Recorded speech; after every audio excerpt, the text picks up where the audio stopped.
Senang sekali juga pagi hari ini kita mengangkat tema yang akhir-akhir ini lebih banyak diperbincangkan di kalangan masyarakat, dan sepertinya ini juga adalah masih merupakan barang baru khususnya di Kabupaten Tanah Laut, dan sepertinya juga atu-atunya gitu ya.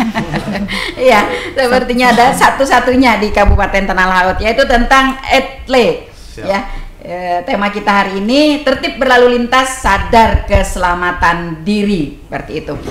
Dan sebagaimana biasa kami menunggu suara Anda di 0811 5012 304. Silahkan bergabung bersama kami ya, karena sepertinya cukup banyak para pendengar yang sudah menunggu bincang-bincang kita di pagi hari ini. Baik saudara pendengar, kita akan awali bincang-bincang kita di pagi hari ini dengan penjelasan awal tentang apa itu etle. Oke. Iya, silahkan Pak Kasat. Terima kasih Bu. Jadi etle ini elektronik, singkatan dari Electronic Traffic Law Enforcement atau penegakan hukum elektronik. Jadi saya izin cerita Bu ya. Etle ini pertama kali ada di Indonesia dari tahun 2021. Oke. Sejak kejadian COVID Ibu. Sejak kejadian COVID, kemudian adanya keluhan-keluhan masyarakat saat petugas kepolisian melakukan penindakan pelanggaran di jalan.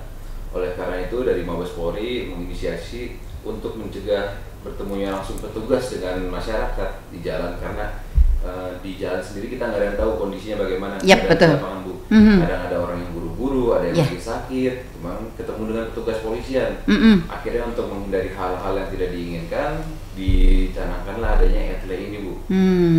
Oke. Nah, untuk di wilayah Kabupaten Tanah Laut sendiri ini, untuk kamera etle itu sudah dibahas oleh 5 pilar. Jadi kalau kami ini kan ada 5 pilar Bu, 5 pilar keselamatan.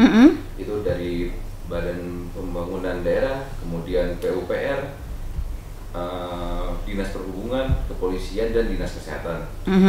Kami membahas di forum lalu lintas angkutan jalan untuk pengadaan kamera etle ini sendiri, dan karena menimbang di wilayah Kabupaten Tanah Laut itu lakanya cukup tinggi Bu.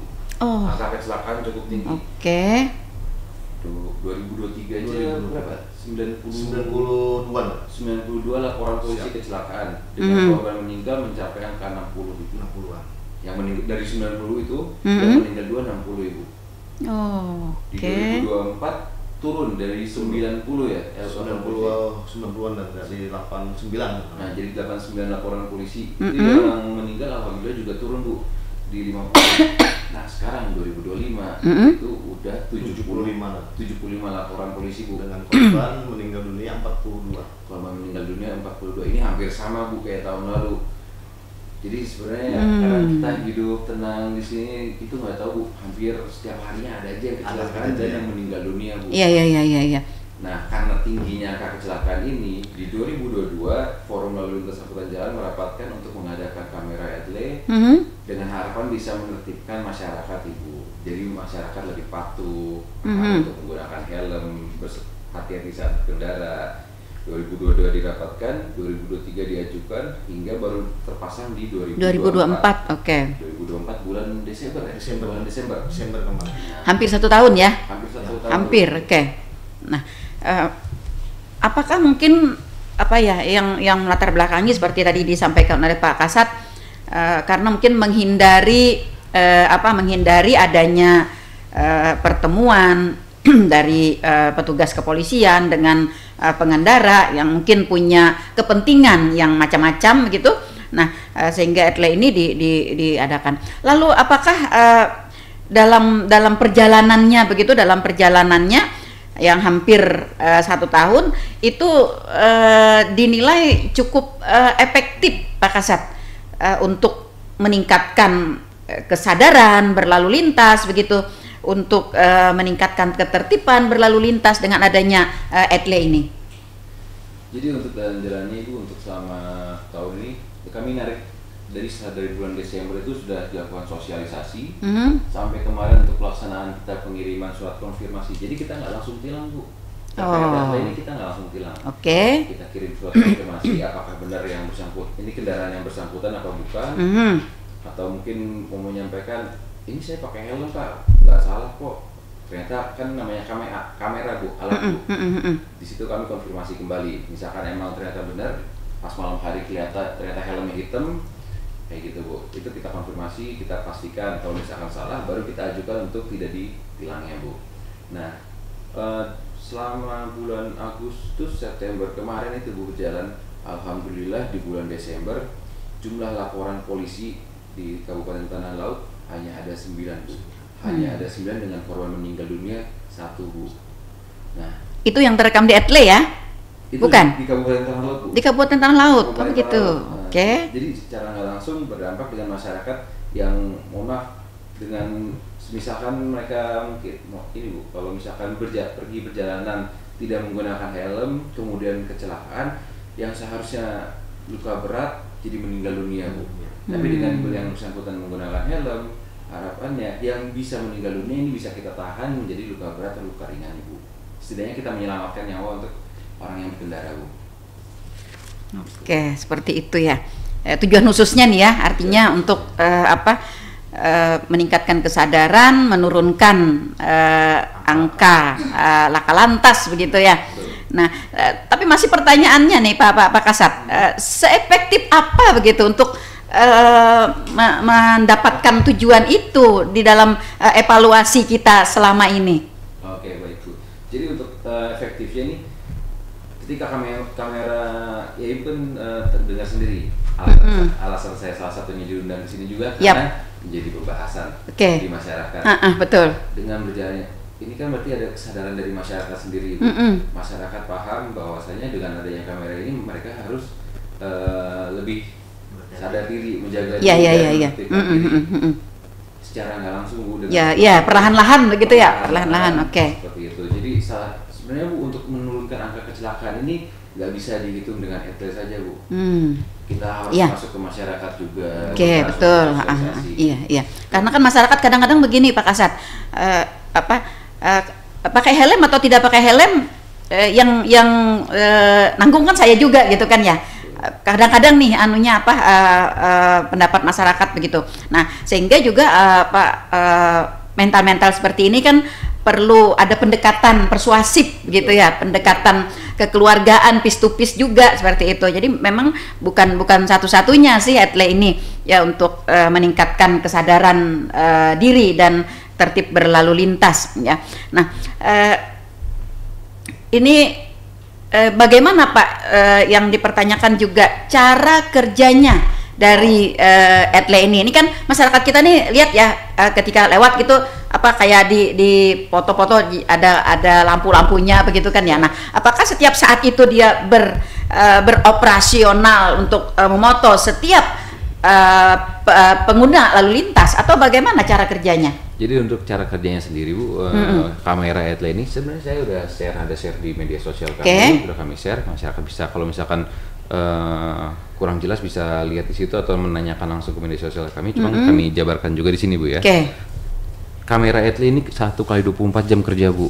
Nah bedanya itu yang memperkuat dia daripada anggota Polri seperti pada umumnya ya dia bisa jaga di situ 1 kali 24 jam Bu. Kalau kita mungkin nggak bakalan capek-capek gitu ya. Kalau Pak Kasat kan turun capek tuh ya.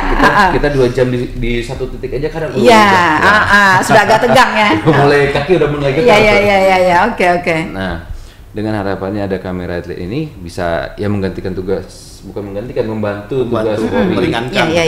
Oke. Dari dengan 1 kali 24 jam ini Bu, semua pelanggaran baik dari motor, mobil, truk itu pasti ketangkep Bu. Jadi setiap ada pelanggaran yang terdata, jadi di kamera ini sebenarnya bukan setiap pelanggaran, artinya semua yang melewati di depan Etle itu akan terekam gitu. Kalau terekam semua terekam Bu. Cuma kalau yang ditangkap pelanggarannya apabila ada pelanggaran. Kalau yang teridentifikasi pelanggaran ya. Jadi ketika blitznya Bu, blitznya itu nyala, berarti ada pelanggarannya. Oh begitu. Ya, kalau misalkan nggak ada ya udah lewat aja. Dia bakal lewat aja, nggak akan terfoto. Tapi ketika ada pelanggarannya, entah itu untuk motor nggak pakai spion, kemudian tanpa plat. Berarti dia mendeteksi langsung begitu ya? Langsung. Jadi emang terintegrasi sama aplikasinya tuh Bu, ada datanya. Tidak memiliki spion, tidak menggunakan helm, baik penumpang maupun pengendara. Karena kan mohon maaf Bu, kalau namanya kecelakaan nggak kenal penumpang Betul. sama pengemudi. Kemudian untuk mobil tidak menggunakan sabuk pengaman atau bermain HP, itu walaupun mobil pakai ribbon tetap tembus Bu. Iya tembus. iya begitu. Betul. Apa tembus pandang gitu ya? Pandang. Efek blitznya Bu, efek blitznya Oh. yang terang itu dia bisa masuk ke ribbon ya. Iya, artinya dia ngeblitz itu bukan ngeblitz diatur secara waktu, artinya setiap 5 detik ngeblitz enggak. Oh, Setiap oke. ada pelanggaran. Kalau misalkan kendaraan yang lewat nggak ada pelanggarannya Bu, pakai seat belt, nggak main HP, jalan lurus saja. Dia nggak Nggak ngeblitz. akan ngeblitz. Tapi ketika dia nggak pakai seat belt sendiri atau kelihatan megang HP Bu, langsung kena foto itu. Oke, itu yang belum dipahami oleh masyarakat kita. Ini apa ya, pemahaman masyarakat kita itu dia ngeblitz itu sudah diatur waktunya begitu. Enggak. Jadi setiap ada pelanggaran saja baru dia akan mengambil gambarnya. Begitu ya. Nah, lalu ini kan biasanya yang di alur itu kan banyak ya. Ada mobil, ada kendaraan begitu ya. Nah, dia teridentifikasi tidak siapa yang melakukan pelanggaran? Karena kan bisa aja kan di situ yang mobil misalnya dia lengkap nih, dia lengkap, tapi blitz tetap nyala begitu. Jadi kan tadi Bu, setelah diambil gambarnya itu, urutannya nanti data masuk ke komputer kami. Oke. Dari komputer kami ini kami validasi dulu Bu. Kami validasi ini benar Oke. nggak Bu pelanggaran atau bukan. Jangan sampai kan kayak kasusnya yang ya mungkin banyak di Jawa sana Bu, yang mungkin pakai helm hitam pas malam hari nggak kelihatan, Yap. akhirnya dianggap nggak pakai helm. Nah, ada petugas kami yang memvalidasi betul ini pelanggaran atau bukan. Oh, Kalau oke. bukan dimasukkan di situ Bu, dilaporkan. Nah, dari situ nanti misalkan nih Bu, biasanya ya, yang biasanya ada bapak-bapak bawa mobil, tapi yang bawa kendaraannya ternyata temannya dipinjam mobilnya Bu. Oh, Nah, oke. tapi yang terima suratnya orang lain yang punya mobil. Jadi kita berdasarkan data Bu, berdasarkan datanya dari BPKB kendaraan tersebut. Ketika ada nomor polisinya di situ kita foto, ke data masuk datanya di aplikasi kami, langsung kita kirimkan surat konfirmasi. Namanya surat konfirmasi Bu. Oke. Apakah betul yang bersangkutan ini Anda dan kendaraan Anda? Jika benar, silakan konfirmasi di website ataupun datang ke Satlantas setempat, kayak gitu Bu. Ini mau dimanapun semuanya sistemnya sama Bu. Ada bisa via website ataupun datang ke Satlantasnya. Ada juga via WA Bu. Kalau misalkan memang di data kendaraannya sudah ada nomor HP-nya Bu. Jadi yang bersangkutan nggak perlu lagi datang ke Polres, langsung aja klik di WA itu. Nah, kalau misalkan emang bukan, bisa diisi bukan, kita nggak akan melayangkan surat tilangnya Bu. Tapi kalau misalkan yang bersangkutan itu emang benar dia yang melanggar, dia yang akan dikenakan tilang Bu. Bagaimana dapat menentukan bahwa itu memang pemilik kendaraan itu benar dia yang melakukan pelanggaran, dan bagaimana menindaklanjuti pelanggar tersebut tadi seperti disampaikan oleh Pak Kasat. Ya, Pak Kasat. Ini kan dia bisa komplain tidak gitu kan, atau apa begitu kan. Nah, ini apa ya, tidak dapat meyakinkan Oke, begitu. jadi gini, ketika surat konfirmasi sudah diterima tadi Bu, kan jawaban masyarakat banyak Bu. Ada, oh iya benar, oke, berarti udah benar orangnya. Bukan saya yang bawa, tapi kendaraannya milik Anda. Yap. Betul. Ini kendaraan sudah bukan di saya lagi. Ada juga yang kayak gitu Ya Bu. Pak, Nah, sudah saya jual misalnya sudah tapi saya belum jual. balik nama gitu ya. Betul. Oke. Kalau iya, kita tilang langsung di situ Bu. Kita berikan tilang. Kalau iya kendaraannya dia yang bersangkutan tapi bukan dia yang bawa, dia harus mendatangkan orang yang bersangkutan. Kalau misalkan bukan kendaraannya lagi atau udah bukan dipegang sama yang bersangkutan, atau ya tadi sudah jual belum balik nama, itu kendaraannya kita blokir Bu selama 8 kali 24 jam. Setelah konfirmasi akan terblokir di Samsat. Konsekuensinya apa Pak Kasat? Konsep- Ketika kita blokir itu konsekuensi bagi pemilik kendaraan apa? Ketika yang bersangkutan ingin membayar pajak, yang bersangkutan harus tetap menyelesaikan dulu untuk tilangnya. Oh. Kan kalau misalkan kendaraan terblokir, pajaknya nunggak, gak bisa untuk harga jualnya turun Bu. Betul. Nah, kadang ada juga, udahlah ngapain kita juga nggak, kalau gitu nggak usah bayar pajak Bu. Nah, yang itu yang jadi masalah Bu. Ya, Jadi ya, masalah buat mereka. Tapi sebenarnya kalau dari kita sendiri dengan kita turun ke lapangan melakukan penindakan pelanggaran, kendaraan yang sudah mati pajaknya, yang tidak tersahkan, tidak legal karena tidak terbayarkan pajaknya, itu bisa kita tahan, Bu. Jadi jadi mohon maaf Bu, nggak lepas gitu aja, masih bisa kita amankan. Oh, kayak begitu. gitu. Oke. Lalu ini masih agak Di mana, Bu? agak abu-abu gitu ya, agak abu-abu nih sistem sistem penentuan bahwa itu sebuah pelanggaran, kemudian menindaklanjuti terhadap pelanggarnya itu tadi begitu. Karena kan kita kayaknya berada di alam mainnya begitu ya, komunikasinya begitu. Jadi menentukan pelanggaran ini Bu, dia sudah di aplikasinya untuk kamera Etle ini sendiri Bu, dia udah ada listnya pelanggarannya apa aja. Otomatis gitu.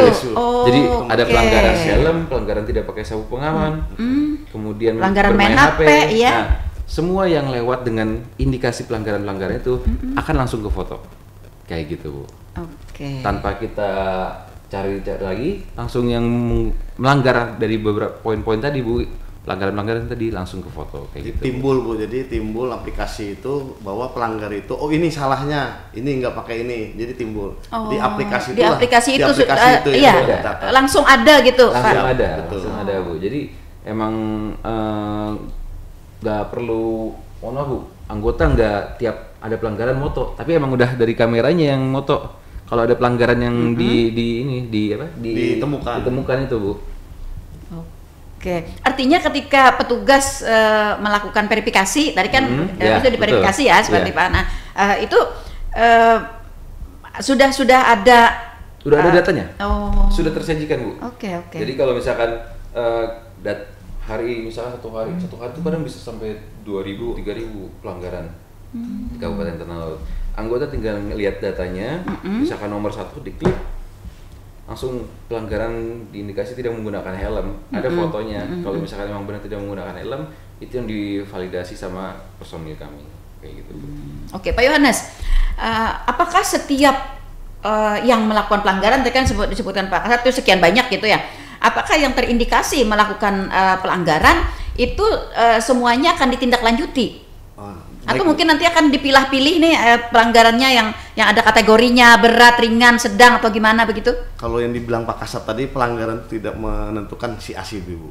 Jadi apapun ditemukan pelanggaran itu tetap kita lakukan penindakan. Oke. Berarti tetap nanti yang terekam di situ dan tertulis bahwa dia melakukan pelanggaran, nanti akan tetap dapat surat cinta dari Polres begitu? Betul Bu. Oke. Surat cinta Bu, betul. Iya, dapat surat cinta itu. Ya, cuman surat cintanya kadang-kadang tidak menyenangkan, menggugupkan gitu ya, bikin dak-dikduk. Oke, seperti itu. Oke. Nah, lalu bagaimana kita dapat menangani? Kalau kata Pak Kasat tadi kan sekian banyak nih, setiap hari mungkin beratus-ratus nih yang melakukan pelanggaran. Nah, terhadap mungkin kendaraan yang double, Pak Yohanes, ini double. Saya nih beberapa kali lewat situ, gitu kan ya. Terekam terus nih, karena saya tidak. Nah, ini bagaimana penanganannya?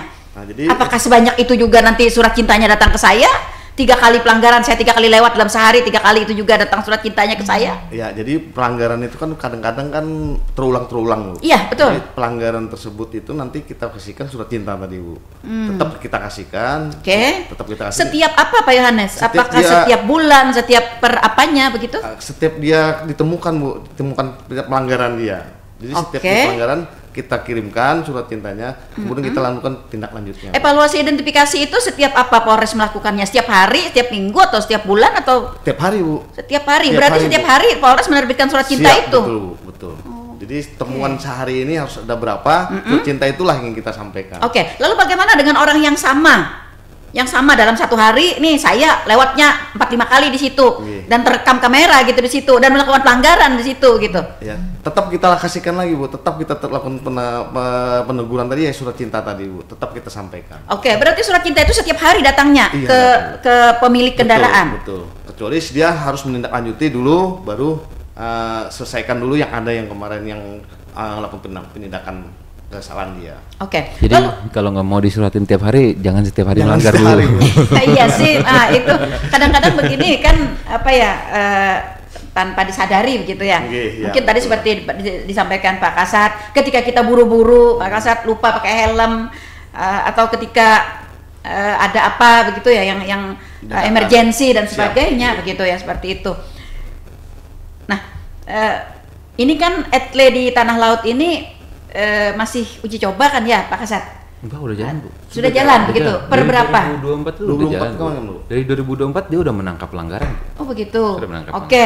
Lalu selama ini bagaimana tanggapan atau respon masyarakat terhadap surat-surat pelanggaran yang disampaikan oleh Polres ke masyarakat? Maksud saya, berapa persen masyarakat yang merespon dengan cepat ya setelah dapat surat itu tadi?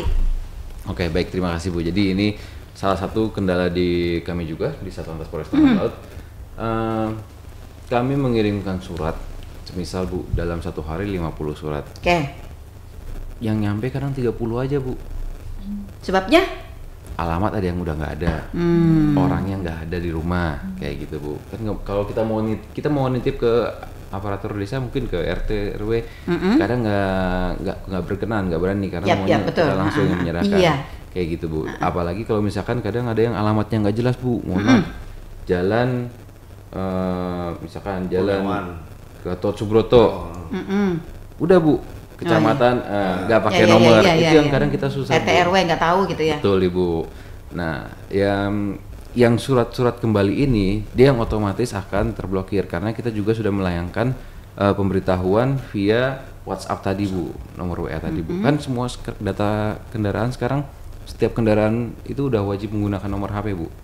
Oke. Setiap pembelian kendaraan baru pasti udah pakai nomor HP. Nanti akan terhubungnya ke sana. Iya, pertanyaannya nomor HP-nya aktif sama enggaknya aja. Nah, itu lagi. Habis masa tenggatnya. Iya, oke. Nah, lalu sistem penyampaian surat itu Pak Kasat seperti apa? Apakah via pos, diantar langsung oleh petugas atau via elektronik juga? Untuk sementara ini kita masih dengan petugas kami dulu Bu. Dengan petugas kami dulu, nanti kedepannya mungkin di 2026 kita sudah menggunakan dari pihak ketiga Bu, baik mungkin PT Pos atau JNT, JNE dan lain-lain. Wah, kalau begitu berarti petugas kita ekstra kerja keras nih ya? Ekstra kerja keras. Iya, karena sebanyak itu begitu setiap hari.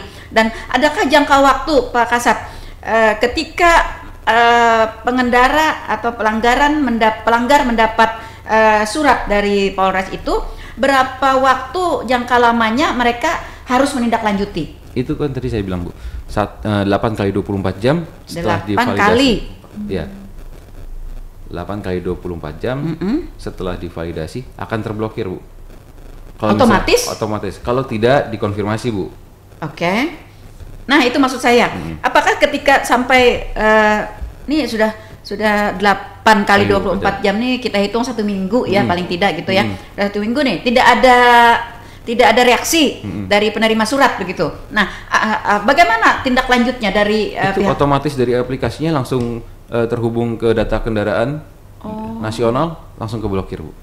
Kayak gitu. Mau kendaraan dimanapun, kayak kendaraan misalkan di sini kendaraan plat B yang lewat sini ketangkep, kita kirim datanya ke Jakarta plat B, misalnya yang akan langsung menindaklanjuti. Seperti itu Bu.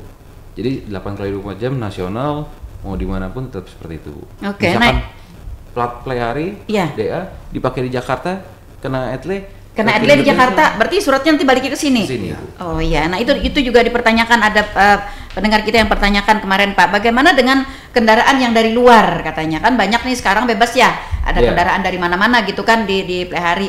Nah, bagaimana ketika dia juga tertangkap kamera etle gitu, dia melakukan pelanggaran. Artinya surat ini akan dikirim sesuai dengan alamat kendaraan itu Bu.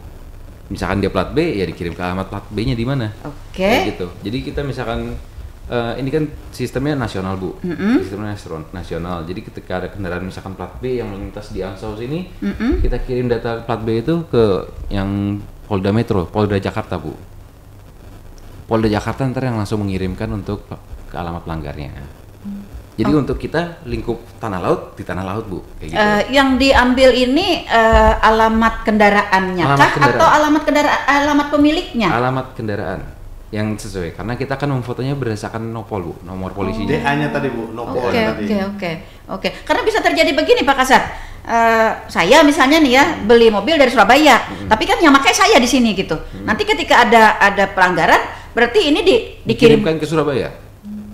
Dikirimkan ke Surabaya. Jadi ke pemilik mobil asal gitu ya. Pemilik mobil asal. Nah, Ini kemarin waktu 2025 kemarin sudah di-update. Jadi Bu, kamera ini dia nggak sekedar kayak udah nggak cuma kamera yang ditaruh dimasukin data doang, tapi dia karena terhubung sama Mabes Polri di Jakarta, dia ke-update terus Bu.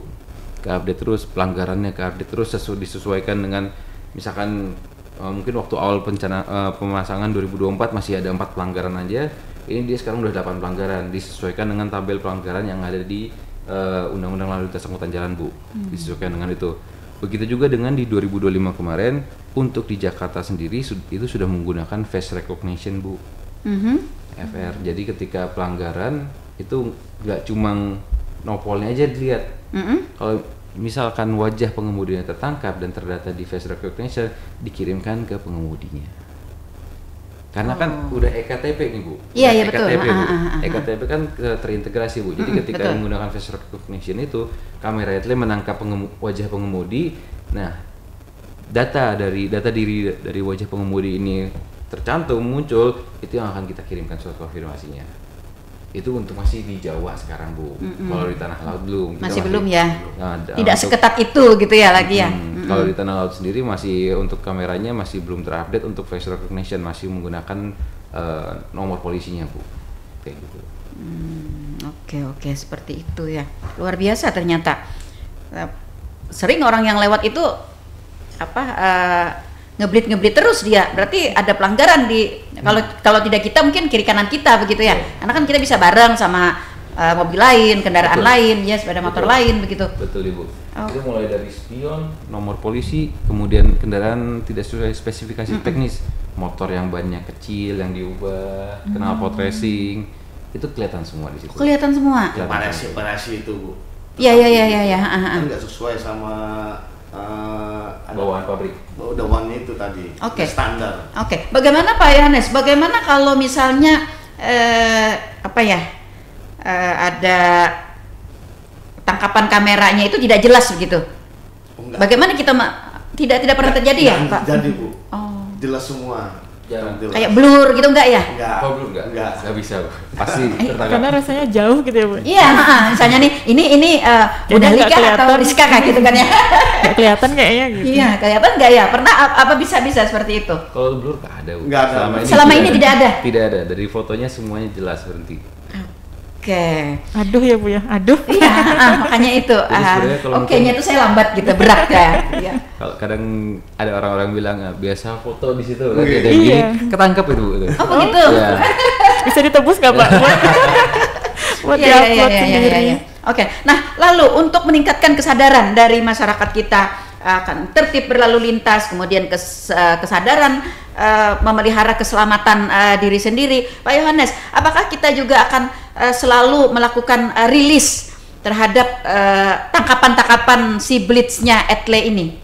Tetap kita laksanakan Bu. Jadi kita secara terbuka gitu. Pada saat-saat apa? Dalam artian ini saat kita dalam artian kegiatan sehari-harinya. Jadi mungkin maksudnya rilis ini Bu, kita mungkin expose, kita riliskan. Betul. Kayak ada jumpa pers gitu. Iya, apa ya? Jumlah pelanggarannya aja Bu, karena kan kalau misalkan kita foto kadang iya sih, maksud saya seperti itu. Sehingga kita dapat mengevaluasi gitu, yang di dalam bulan ini yang lebih banyak pelanggaran adalah mereka yang tidak pakai helm, yang lebih banyak di tingkat kedua misalnya yang tidak pakai sabuk pengaman, seperti itu. Nah, dan kita juga dapat mengevaluasi fluktuasi dari kesadaran masyarakat kita dari bulan ke bulan, dari minggu ke minggu, kan ketahuan tuh dari situ. Betul. Ya.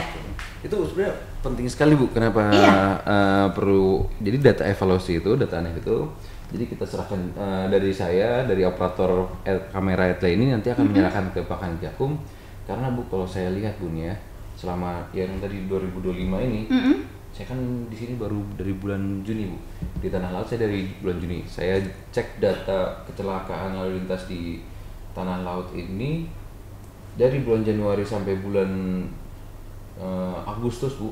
Dari bulan Januari sampai Juli, 6 bulan pertama itu Bu. 70% adalah kelalaian Bu. Kelalaian pengemudinya. Maksudnya? Human error nih. Human error Bu.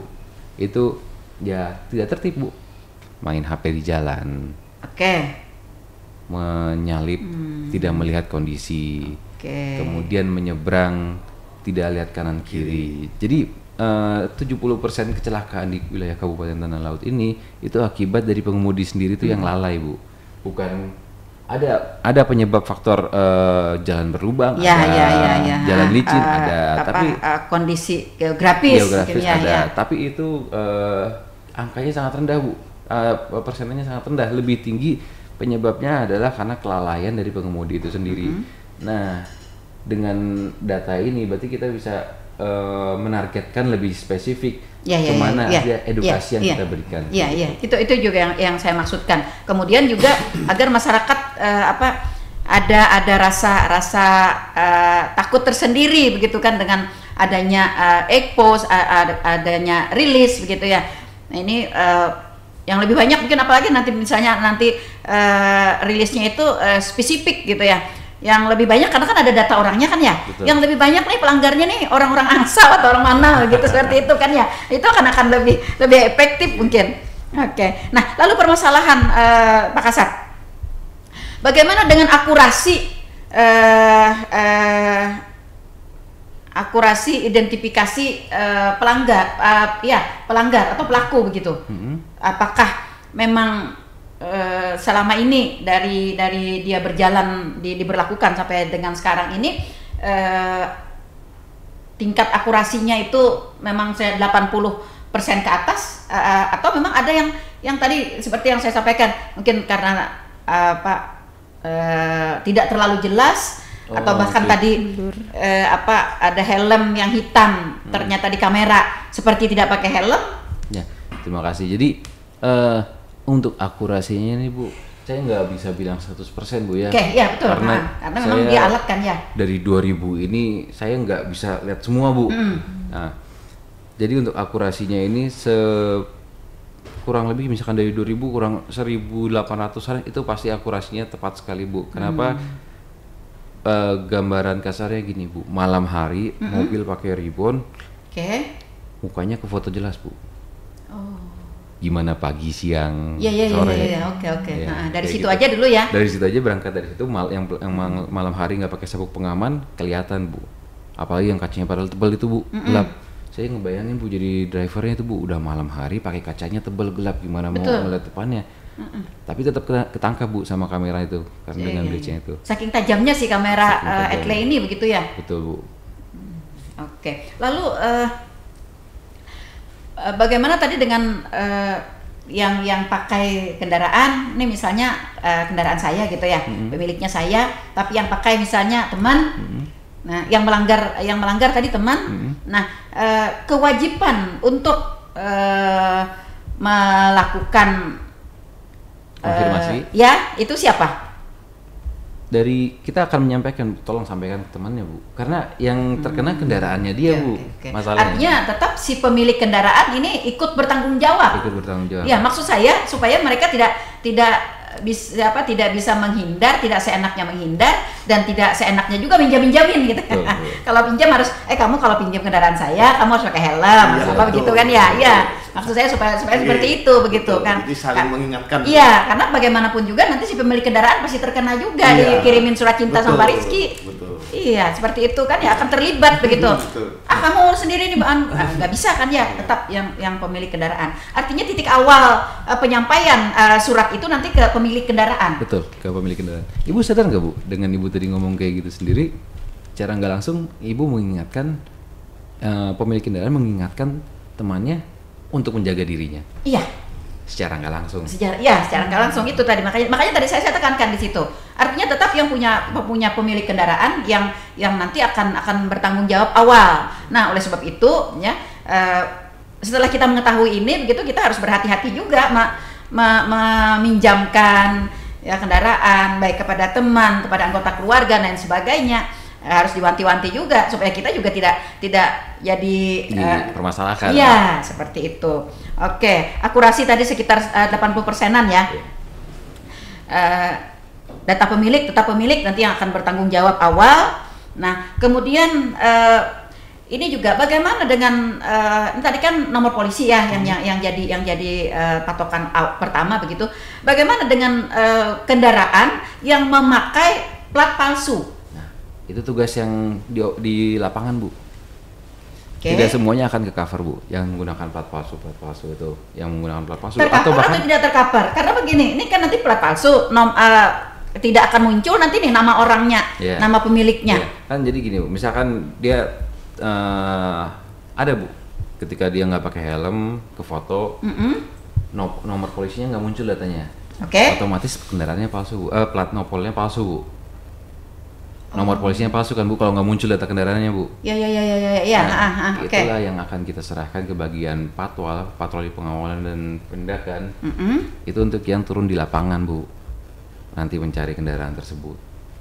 Bisa dikejar nggak, Pak Kasat? Kalau dikejar kemungkinannya susah, Bu, berat.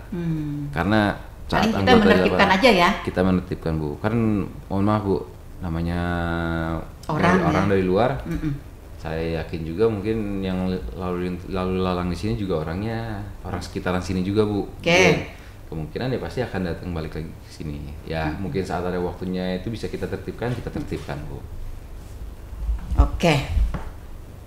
Satu lagi, Pak Kasat. Boleh, Bu. Dua lagi boleh.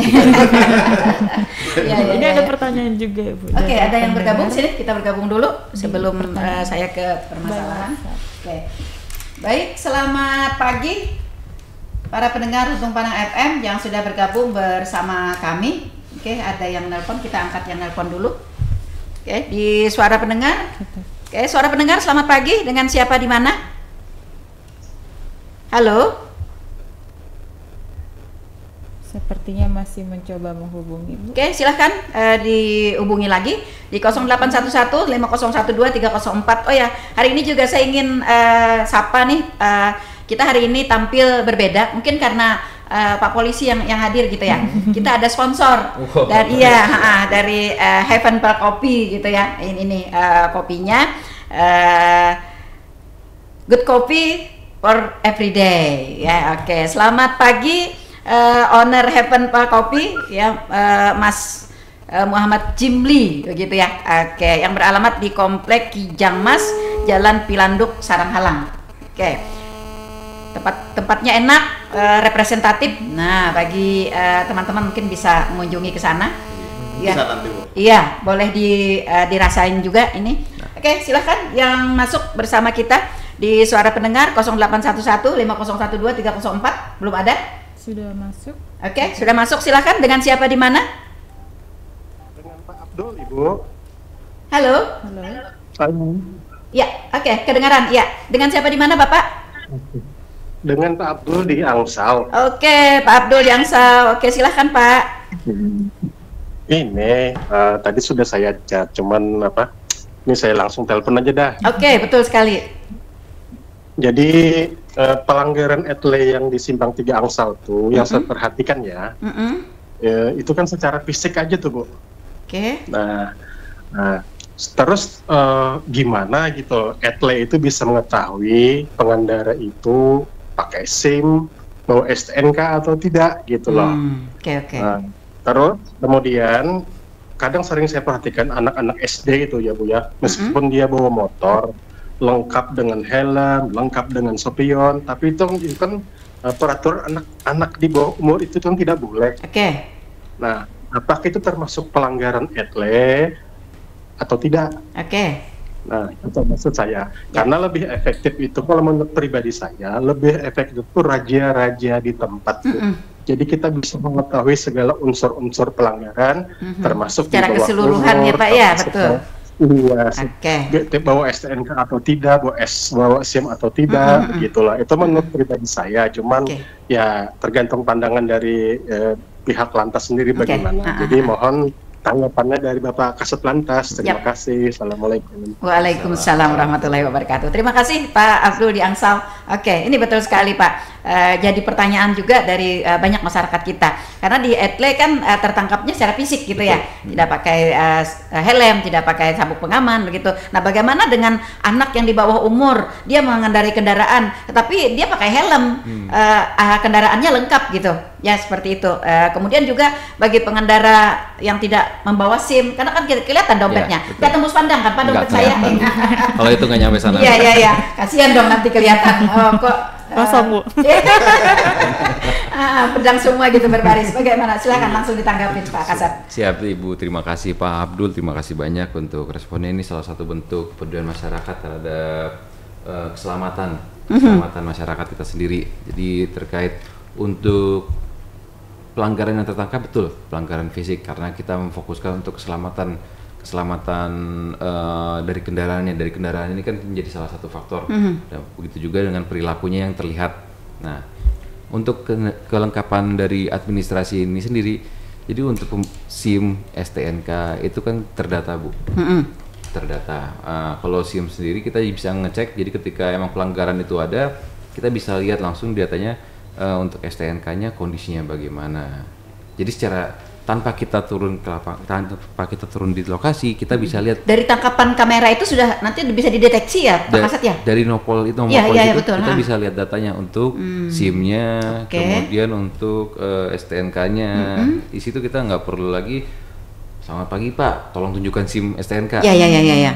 Di situ kita langsung bisa melihat datanya. Apabila misalkan memang yang STNK-nya disahkan terus, ya berarti tidak ada pelanggaran di situ. Tapi ketika STNK-nya tidak tersahkan, itu salah satu pelanggaran lagi Bu di situ.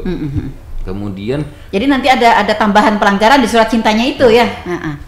Kemudian untuk yang tadi terkait anak SD, anak di bawah umur yang memakai kendaraan, tapi mereka lengkap gitu, ada helmnya, ada spionnya dan lain sebagainya. Oke, baik. Jadi untuk di bawah umur ini sendiri, untuk yang face recognition tadi itu Bu, itu dia yang akan mendeteksi ketika anak di bawah umur, karena kan tidak terdata. Kalau misalkan face recognition tertangkap wajahnya sudah memiliki KTP, pasti kan muncul datanya Bu.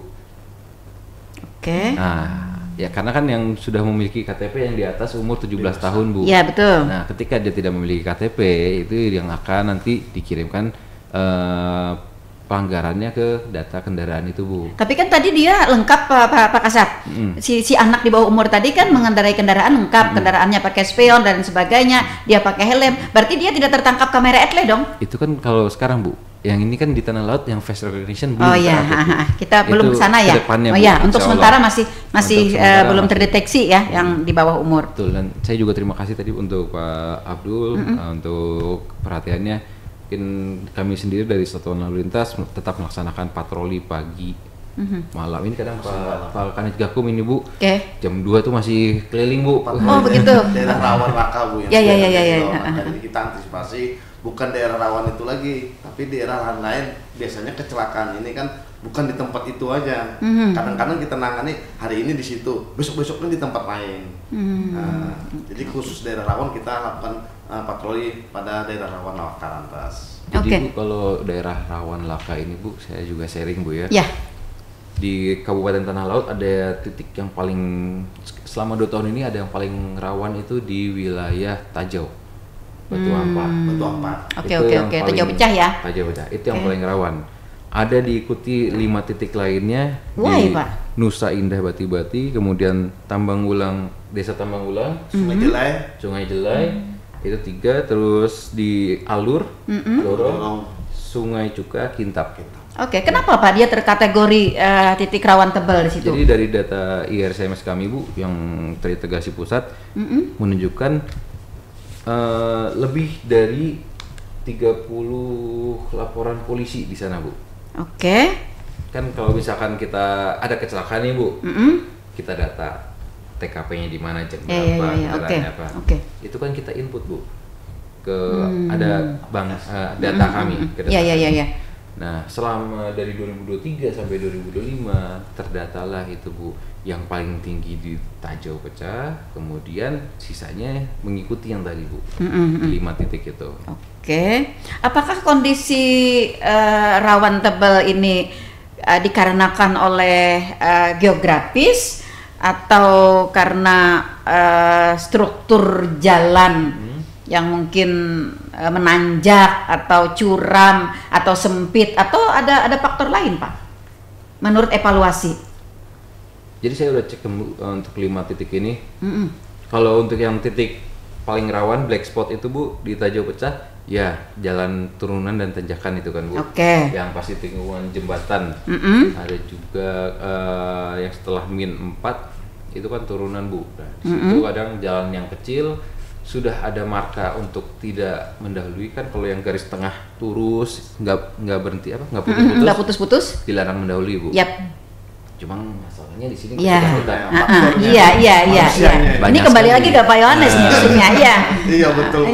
Banyak sekali yang melanggar di situ Bu. Nah, ketika ada yang melanggar, ditambah Bu di samping jembatannya itu ada pohon yang cukup menghalang visual pandangan. Jadi yang dari atas nggak bisa lihat yang di bawah nggak bisa lihat yang di atas. Ini juga kemarin kami bahas di forum lalu lintas bersama Disub, rekan-rekan Disub dari PU, Dinas Kesehatan dan Badan Pembangunan Daerah. Kita akan menindaklanjuti untuk yang terutama di Tajau ini Bu, karena yang paling rawan itu terkait pohon. Nanti kita akan bersurat ke Dinas Lingkungan Hidup untuk penertibannya, pemangkasannya, karena itu kan beda ranah Bu. Betul. Kemudian untuk rekayasa di daerah Tajau juga Bu. Nah, kalau untuk kita ini Polri itu kan terkait pengendara yang berkeselamat. Jadi 5 pilar ini ada tanggung jawabnya masing-masing Bu. Iya betul. Untuk PU. Ada yang di sarana prasarananya begitu ya. Ada yang di rambu-rambunya. Nah, kalau kami sendiri di polisian ini tugas tanggung jawabnya di bagian pengendaranya Bu, orangnya yang paham keselamatan. Nah, kami udah berapa kali Bu ya? 3 kali kami melaksanakan safety riding. Jadi mengajarin anak-anak sekolah nyetir Bu di sekolahnya, di SMA Hasil Batu Ampar, kemudian di SMP 2 Batu Ampar. Ini di SMP 2 Batu Ampar ini kita memberikan pemahaman. Jadi bukan buat mereka menggunakan kendaraan, tapi mengingatkan orang tuanya, keluarganya saat membawa kendaraan kayak gitu. Ini rencananya insya Allah kami hari Jumat ada ke kantor kecamatan Batu Ampar sama melaksanakan sosialisasi. Untuk melakukan sosialisasi itu ya, dalam rangka penguatan disiplin juga ya Pak. Peduli keselamatan gitu. Iya, peduli keselamatan. Intinya mungkin kalau disiplin tuh orang abai Bu ya.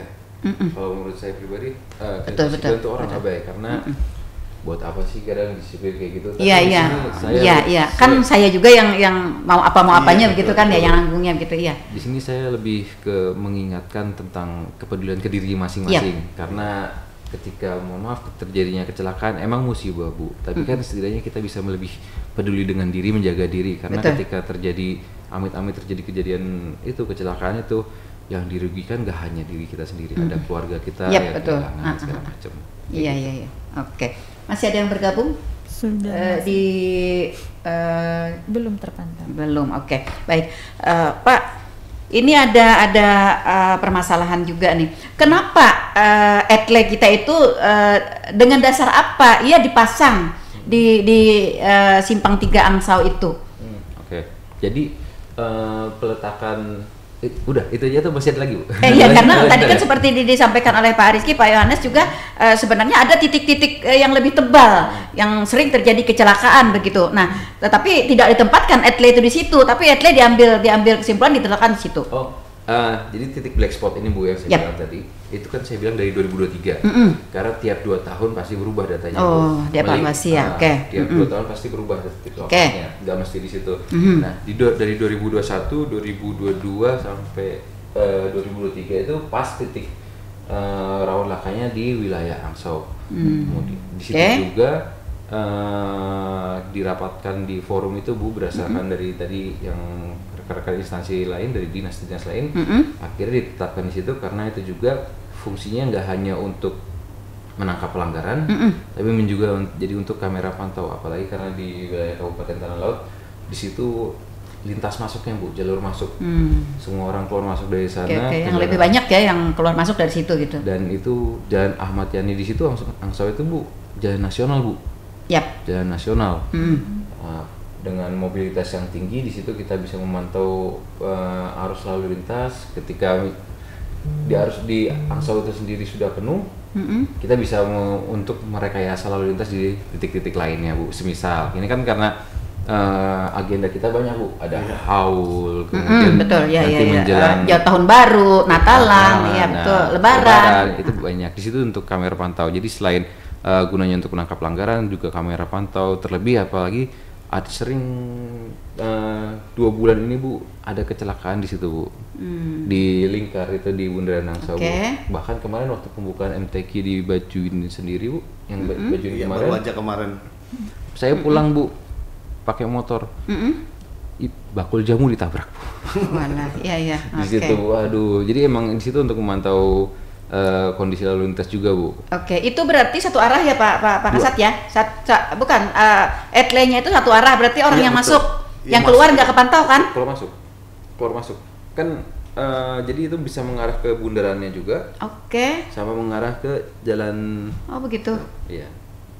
Oh, ya ini juga belum sepenuhnya diketahui oleh masyarakat kita. Kemarin mereka beranggapan itu satu arah, yang masuk oleh hari, yang keluar itu tidak terpantau begitu. Oke, itu dari kamera itu terpantau untuk dari 2 arah Bu, baik yang dari masuk. Berarti dia depan belakang sama ya? Iya. Oke, baik.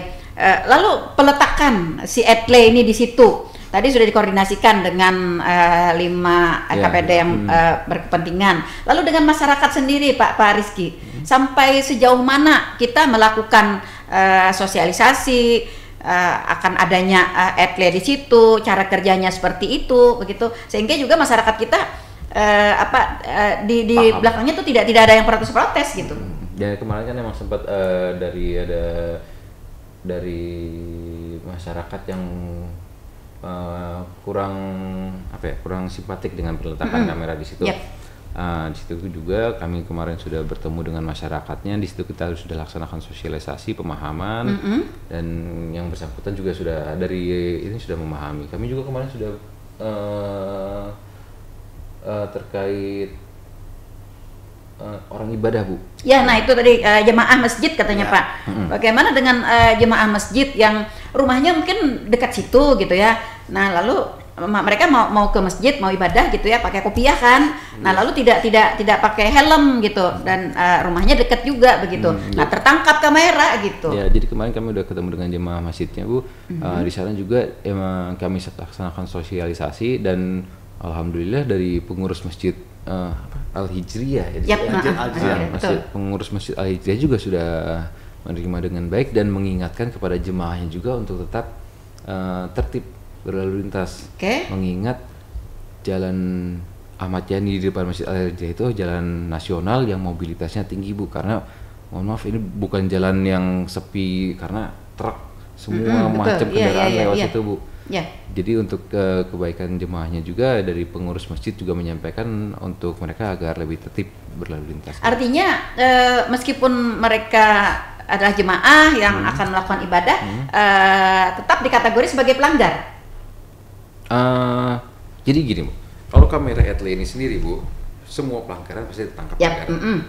Betul.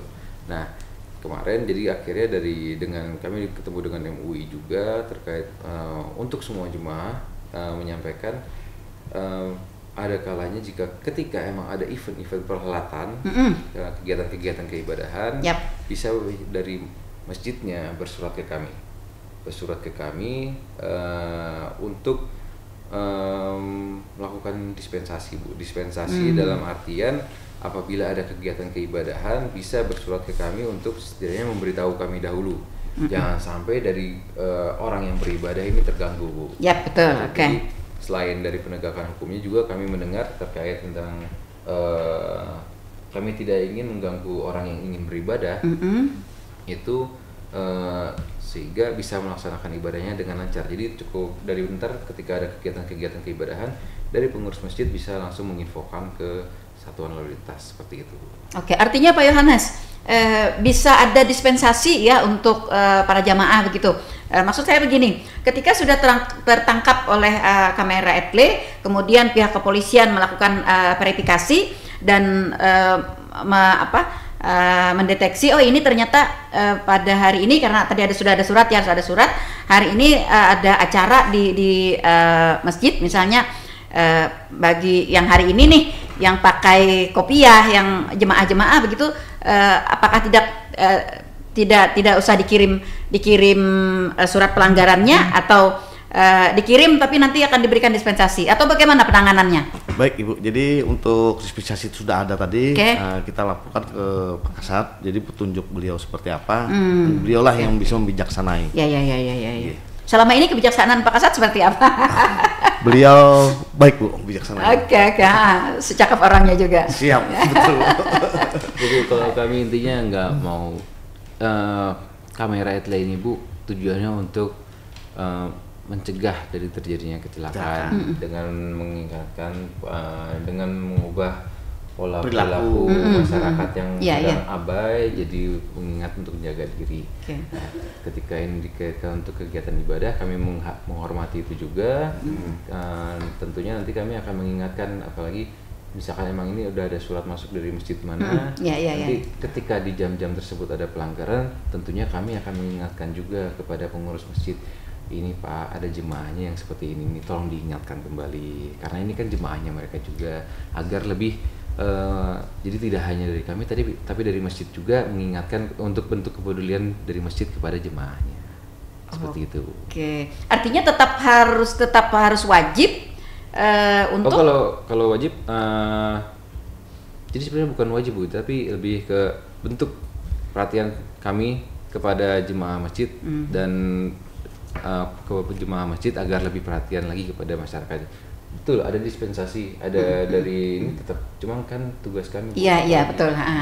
Jangan hanya pengen dispensasi terus gitu ya. Sewaktu-waktu kita pelan-pelan meningkatkan kesadaran diri begitu betul. ya. Iya. Karena ya itu bukan keterbiasaan, itu bukan kebiasaan. Kita kebiasaan ini kadang yang berpengaruh. Sama juga lebih kental budaya kita, Pak Kasat, lebih kental budaya kita ya, ketika seorang yang mau beribadah gitu memakai pakaian lengkapnya pakaian lengkapnya gitu, dia akan merasa budaya kita tuh kayak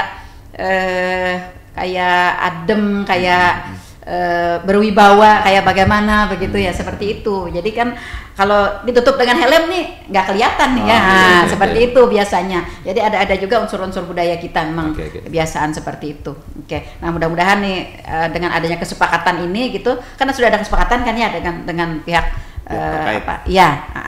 meskipun diberikan dispensasi ya, lama-lama juga nanti pelan-pelan kita akan dapat menertibkan pada suatu saat, pada suatu masa, di suatu ketika nanti akan diberlakukan flat gitu ya, peraturan lalu lintas tersebut seperti itu. Oke, baik. Nah, wah ternyata berada di zona lewat ya.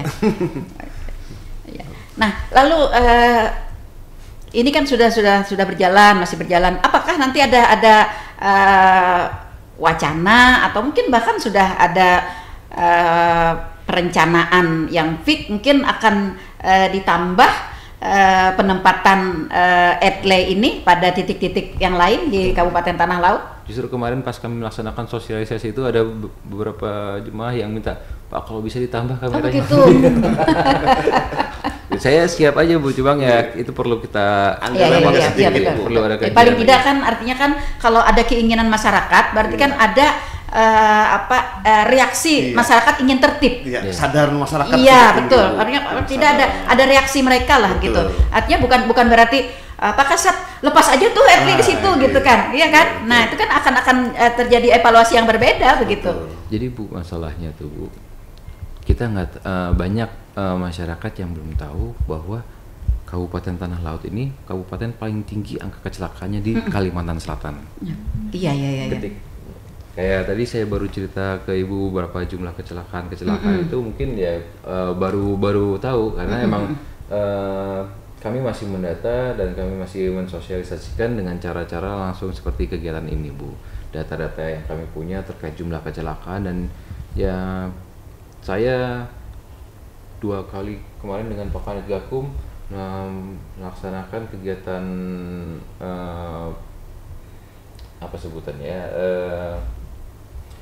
penyampaian program kerja kami di Polda, karena tingkat kecelakaan di Tanah Laut selama udah beberapa periode ini paling tinggi Bu, seprovinsi Kalimantan Selatan. Tanah Laut paling tinggi. Kalau tidak salah nomor 3 ya kita ya? Nomor 1 Bu. Nomor 1 se Kalimantan Selatan. Berarti kalah dengan Kota Banjarmasin. Kalah Bu. Kita paling tinggi. Oke. 2022 rasanya kita berada di peringkat ketiga. Oke. Ya, setelah Kota Madia, Banjarbaru dan Tanah Laut nomor 3, iya. Rata-rata kita kan kecelakaannya nih Bu, setiap kecelakaan korban meninggal dunia Bu. Yap. Tapi kalau di kota tuh kan kadang-kadang kan nggak ada kecepatan tinggi. Iya, Bu. betul. Nah itulah yang penyebabnya. Jadi mereka tuh lakanya banyak di jumlah ya. Karena kecepatan mereka paling mengakibatkan korban ini paling berat kan luka berat aja. Tapi kalau kita nih kan jalurnya kan panjang. Yap. Jadi rata-rata orang ini yang dibilang Pak Kasat tadi yaitu umum errornya pengendaranya tadi tidak mentaati aturan berlalu lintas. Nah jadi saya menemukan setiap TKP itu setiap kejadian korban meninggal dunia. Nah jadi saya menyarankan kepada masyarakat karena kita jalurnya panjang. Selalulah berhati-hati di jalan raya karena jalurnya ini panjang. Iya betul. Kalau misalnya lelah, beristirahatlah. Betul. Ada yang saya temukan kebanyakannya mengantuk tadi Bu. Iya. Memaksakan diri tapi ya. Iya betul. Lelah, ngantuk, tapi memaksakan diri untuk terus mengendara. Iya. Bayangkan kita dari pelihara ke kitab aja sudah berapa kilo Bu. Iya betul. Paling enggak kan ada istirahat 2 kali. Nah itulah kita cara pencegahannya tadi. Seperti itu. Oke. Baik. Satu lagi Pak Kasat. Gimana Ibu? Oke, satu lagi juga yang dipertanyakan ini prosedur Pak, prosedur penyelesaian dari pelanggaran ini. Ini maksudnya setelah si pengendara mendapat surat tilang, surat kesalahan itu, nah ini dia akan menyelesaikan ini berhubungan dengan Polres atau dia akan melakukan pembayaran atau penyelesaian melalui online atau hadir di pengadilan seperti yang manual itu. Jadi ini kan ranahnya baiknya nanti ke tilang Bu. Setelah diberikan surat konfirmasi, yang tadi Bu yang iya kita berikan tilang. Ketika kita sudah berikan tilang, nanti kita kembalikan yang bersangkutan mau hadir sidang atau mau titip titip denda Bu, titip denda. Nah, kalau titip denda ini, kalau sekarang itu Bu, udah dari 2020 titip denda itu langsung ke Briva Bu, ke Bank BRI. Jadi ketika yang bersangkutan saya mau hadir sidang, kita serahkan saja tilangnya, yang bersangkutan hadir sidang. Tapi ketika dia ingin titip denda, dia bisa kita berikan nomor Briva untuk membayarkan dendanya langsung ke Bank BRI. Artinya tidak melalui sidang, dia tidak menghadiri sidang. Tidak menghadiri sidang, nanti akan berlangsung sendiri. Nah, kita kan sudah menggunakan tadi, jadi ini Briva ini sudah dari 2023 nih sebenarnya. Nah ini yang kadang masyarakat juga abai ketika dia udahlah titip aja daripada sidang lama. Nah ketika misalkan kayak gini Bu, untuk pelanggaran helm itu dendanya paling maksimal 250.000. Kita yang bersangkutan sudah membayarkan ke Bank BRI, kemudian di pengadilan sudah ditentukan vonisnya berapa dendanya. Nah, denda yang divoniskan oleh pengadilan ini gak serta-merta selalu di angka 250.000 Bu.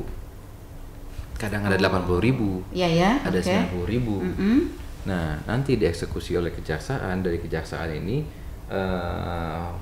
yang dieksekusi kejaksaan, jadi dari 90.000 itu kan tadi bayarnya 250.000 Bu. Nah sisanya dari 250.000 ini yang dipotong 90.000 untuk denda yang diberikan dari pengadilan ini, itu bisa masyarakat ambil di Bank BRI Bu.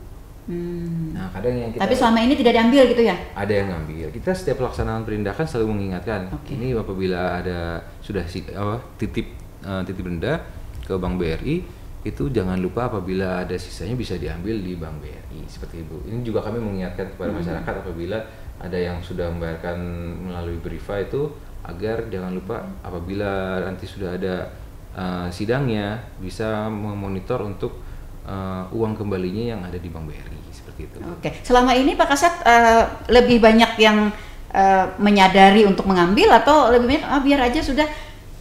Ada juga sih yang ngambil Bu, soalnya nggak semua orang 100.000 banyak Bu. Pasti ngambil banyak masyarakat yang. Artinya bisa kurang, bisa juga lebih kan ya? Iya. Misalnya nih titip 250, bisa nggak lebih? Jadi kalau lebih enggak. Kalau lebih enggak, karena lebih enggak, karena maksimal dia kan. Kan tadi saya sampaikan denda maksimal tadi maksimal. Kalau melanggar lagi Pak, jadi nyimpen saldo. Itu lagi. Nyimpen saldo nggak bisa. Kan 250.000 disetorkan duluan. Itu kan beda kasus Bu, berarti.